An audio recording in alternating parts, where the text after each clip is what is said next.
Hello everyone. કાલના આપણા સેશનમાં આપણે સેડની ટર્મિનોલોજી વિશે અવેર થયા, કઈ કઈ ટર્મિનોલોજીઝનો યુઝ થાય છે. આજના સેશનમાં આપણે સેડને કયા ગ્રુપ ઓફ પીપલ છે એ યુઝ કરે છે, સેડના કન્સેપ્ટને, એટલે કે સિસ્ટમ એનાલિસ્ટ, સિસ્ટમ ડિઝાઇનર, એના પછી ઇન્ફોર્મેશન એનાલિસ્ટ અને પ્રોગ્રામર એનાલિસ્ટ. આ જે યુઝ કરે છે એ બધાનો રોલ શું છે અને આ એનાલિસ્ટને ઓર ડિઝાઇનર્સને શું કહેવાય એ આપણે જોઈએ. So let's start with system analyst. System analyst કોને કહેવાય? તમે મે બી ઘણા બધાની પોસ્ટ આવી સાંભળી હશે. જ્યારે આપણે પૂછીએ કે તમારી જોબ પ્રોફાઇલ શું છે, ત્યારે કહેશે કે હું સિસ્ટમ એનાલિસ્ટ છું. તો સિસ્ટમ એનાલિસ્ટ એનો મતલબ શું થશે? System analyst is an IT professional only who specializes in, એમનું વર્ક શું હોય? who specializes in analyzing, designing and implementing information system. એ સિસ્ટમનું એનાલિસિસ પણ કરશે, એને ડિઝાઇનિંગમાં પણ ઇન્વોલ્વમેન્ટ હશે અને આપણી ઇન્ફોર્મેશન સિસ્ટમ છે એ કઈ રીતે ઇમ્પ્લિમેન્ટ કરવી એમાં પણ એમનું ઇન્વોલ્વમેન્ટ હશે. રાઈટ, એટલે કે શું કરશે? એનાલિસિસ ડિઝાઇનિંગમાં શું કરશે? System analyst check the suitability of information system. Suitability check કરવી એટલે શું? તો કે જે આઉટકમ કસ્ટમરને જોઈએ છીએ એ આઉટકમ અને એમનું યુઝર ઇન્ટરફેસ બંને વસ્તુઓ મેચ થાય છે.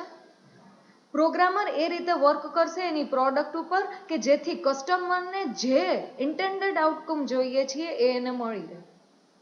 System analyst is a person who uses analysis and design techniques to solve business problems using information technology. They may be responsible for developing cost analysis, design considerations, staff impact and implementation timelines. આમાં પણ એમનું involvement છે એ હોય છે.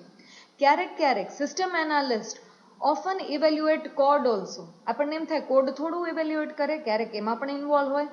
સ્ક્રિપ્ટિંગને review કરવામાં પણ એમનું involvement હોય છે. Right, the effort of the system analyst is to coordinate all these groups to effectively develop and operate computer-based information system. Some important function of system analyst can be expressed as follows. કયા બીજા એના important functions છે? સૌથી પહેલું, defining requirement. Second thing, categorize the requirements and determine the priority. Okay, first let's start with first one, defining requirement. requirement શું છે? define કરવી પડે. after that, categorize the requirement and determine the priority. કે પહેલા priority આપણે કોને આપવી પડશે? કઈ requirement ને આપણે first priority provide કરશું? after that, gathering data, facts and opinion of facts.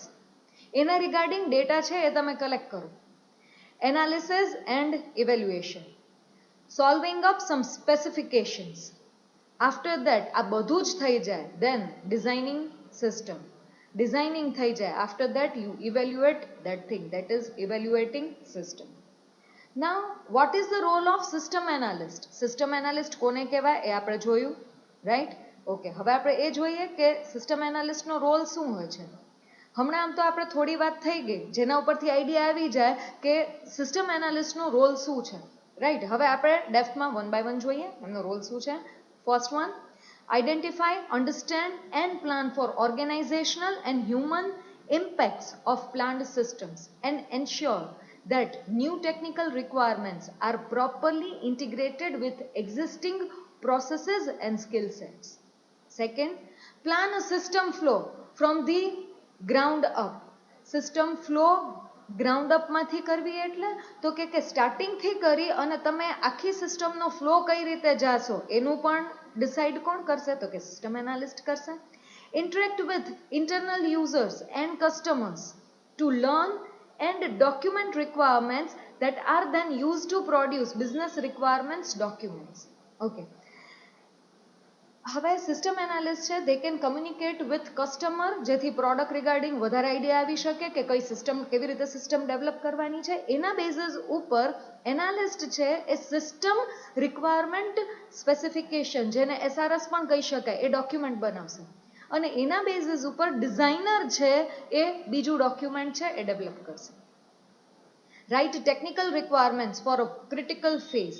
જે ક્રિટિકલ ફેઝ લાગે સિસ્ટમનો, કોઈ મોડ્યુલ ક્રિટિકલ છે, કોઈ ફંક્શનાલિટી ક્રિટિકલ છે, રાઈટ, તો એના માટે ટેકનિકલ રિક્વાયરમેન્ટ પણ લખવી પડે કે આવા પર્ટિક્યુલર હાર્ડવેરની જરૂર પડશે, પર્ટિક્યુલર સોફ્ટવેર ના ઇન્ટિગ્રેશનની જરૂર છે, right. Interact with software architect to understand software limitation. Software architecture develop કરવું પડશે એટલે એના માટે એને ઇન્ટરેક્ટ કરવું પડશે, કારણ કે એને તો ખબર પડશે કે આમાં ક્યાં લિમિટેશન રહે છે, ક્યાં કોઈક ટાઈપનો લેક રહે છે. Help programmers during system development. કારણ કે આ જે ડોક્યુમેન્ટ્સ બનશે, એકવાર એનાલિસ્ટે એનાલિસિસ કરી લીધું, એને આઈડિયા ક્લિયર થઈ ગયો કે કઈ રીતે સિસ્ટમ સ્ટાર્ટિંગથી કરી અને એન્ડ સુધી અને કયા ફ્લોમાં એ વર્ક કરશે. એના બેઝિસ ઉપર ડિઝાઇનર છે એ ડિઝાઇનિંગનું ડોક્યુમેન્ટ પ્રિપેર કરશે, જે ડોક્યુમેન્ટ પ્રોગ્રામર પાસે જશે so that they come to know કે what they have to develop. Suppose in between developer ક્યાંય અટકે છે, ફંક્શનાલિટી નથી સમજાતી, they can communicate with system analyst because they have all the ideas regarding the system. Document requirements or contribute to user manuals. Whenever a development process is conducted, the system analyst is responsible for designing components and providing that information to the developer. જે મેં હમણાં તમને કીધું કે information કોને forward કરશે, ડેવલપરને, અને developer એના બેઝિસ ઉપર શું કરાવડાવશે તો કે સિસ્ટમને ડેવલપ કરશે. Okay, now second one, that is role of information system.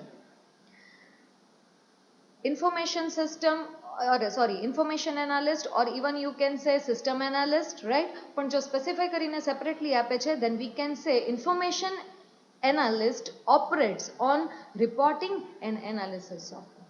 એનાલિસિસની સાથે તો કે રિપોર્ટિંગનું પણ કામ કરે છે. Information analyst analyze and prepare data to create reports while supporting the software used in the creation of such reports. એમાં પણ કરશે. Information analysts are responsible for creating reports, analyzing data, troubleshooting, researching and fixing issues. Now what could be the role of system designer? આ આપણે વાત થઈ કોની તો કે either system analyst or information analyst. હવે ડિઝાઇનરનો રોલ શું હોય? જેમ કે આપણા ટોપિકનું નામ છે system analysis and design. System designer, the role of system designer is to develop a comprehensive plan and instruction which can be given to the programmer. એનાલિસ્ટે analysis કરી લીધું, એ ડિટેલ ડિઝાઇનર પાસે થશે, ડિઝાઇનર એને ડિટેલ ઇન્ફોર્મેશનમાં provide કરશે, detail ઇન્ફોર્મેશનનું એક ડોક્યુમેન્ટ પ્રિપેર કરશે which will be given to the developer, અને ડેવલપર એ ડિઝાઇનિંગના બેઝિસ ઉપર છે એ ડેવલપમેન્ટ કરાવડાવશે. The key input document that the system designer will use is the requirement specification. મેં હમણાં આગલા પોઈન્ટમાં જ કીધું કે સિસ્ટમ એનાલિસ્ટ છે એ શું બનાવશે તો કે એ બનાવશે સિસ્ટમ રિક્વાયરમેન્ટ સ્પેસિફિકેશન SRS, જે કોની પાસે જશે તો કે ડિઝાઇનર પાસે, right. Okay, so the key input document that the system designer will use is A SRS ના બેઝિસ ઉપરથી એ શું કરાવડાવશે તો કે પોતાનું સિસ્ટમ ડિઝાઇન સ્પેસિફિકેશન ક્રિએટ કરશે. The design specification should contain, now what designing document contains? It contains instructions, mock-up screen prints, કેવું લુકમાં દેખાશે, કઈ રીતે વર્ક કરવાનો છે, so that the programmer know exactly what they have to code for and what the end result should look like. કેવું end result દેખાશે, મારે આવી ટાઈપનું ડેવલપમેન્ટ કરવાનું છે, રાઈટ. ત્રણ આપણે જોયા, that is system analyst, information analyst, third one is તો કે system designer. Okay, now let's go to role of programmer analyst. Programmer analyst નું કામ શું હોય? ટર્મિનોલોજી ઉપરથી આપણને આઈડિયા આવશે. It is not related to only analysis, it is not related to only designing, and definitely it's not related to only information systems, right? Then programmer analyst design, develop and implement computer programs. They should have the knowledge of latest technology, કારણ કે એમણે એના ઉપર work કરવાનું છે. They have to develop the things.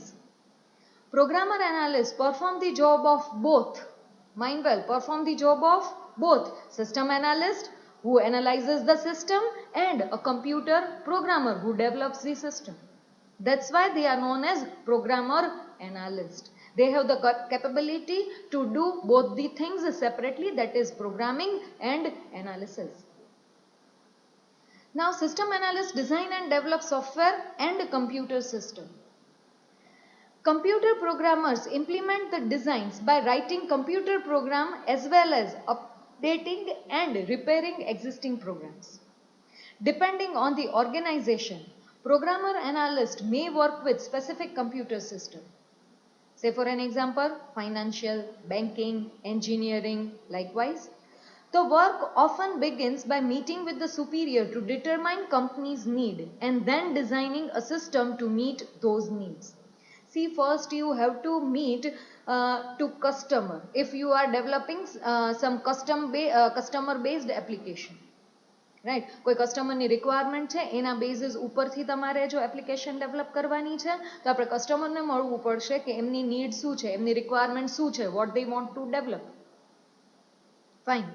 જો તમે કોઈ પ્રોડક્ટ ડેવલપ કરવા માંગો છો જેના માટે કોઈ સ્પેસિફિક કસ્ટમર નથી પણ તમે માર્કેટમાં મૂકશો અને લોકો પરચેઝ કરશે.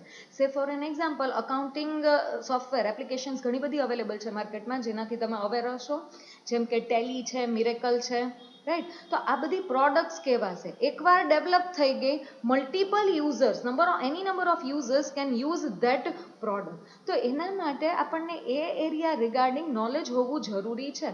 સે ફોર એન એક્ઝામ્પલ, આપણે અકાઉન્ટિંગ સિસ્ટમ ડેવલપ કરવી છે તો આપણને ખ્યાલ હોવો જોઈએ કે અકાઉન્ટિંગ સિસ્ટમમાં કેટલી વસ્તુઓ ઇન્ક્લુડ થવી જોઈએ, so we can concentrate on that thing. એના માટે આપણે લોકોને મળવું પડશે કે લોકોની રિક્વાયરમેન્ટ યુઝ્યુઅલી શું હોય છે જેનો આપણને આઈડિયા આવી શકે. Programmer analyst may prepare cost analysis to assign management in determining the financial feasibility. એકવાર તમારી પાસે પ્રોજેક્ટ આવે, કસ્ટમર સાથે તમને કમ્યુનિકેટ કર્યું, તમને એની રિક્વાયરમેન્ટનો આઈડિયા આવ્યો, એના બેઝિસ ઉપરથી તમે એનું કોસ્ટિંગ કાઢશો. કોસ્ટિંગ મેનેજમેન્ટમાં જશે, they will perform feasibility test, that is financial feasibility. Financially વસ્તુ કેટલી ફિઝિબલ છે, કારણ કે એની પાછળ એક ડેવલપમેન્ટ પાછળ સપોઝ મારા 5 પ્રોગ્રામર, મારા 2 ડિઝાઇનર અને એક ટેસ્ટર ઓક્યુપાઈ રહેવાના છે ફોર 1 month, રાઈટ. તો એ કેટલું ફિઝિબલ થશે એ ચેક કરવું પડશે. After a computer system has been decided upon, programmer analyst may design the software programmers for new system and then translate the design into various programming language. પહેલા designing થશે અને એના basis ઉપર programmer છે એ development કરશે. Programmer analysts are usually responsible for testing software to ensure there are no problems and debugging programs whenever problem arise. Okay, તો આપણે આજે ડિફરન્ટ રોલ્સ જોયા, જેમ કે system analyst, information analyst, designer analyst અને programmer analyst. So let's keep up to this. Thank you.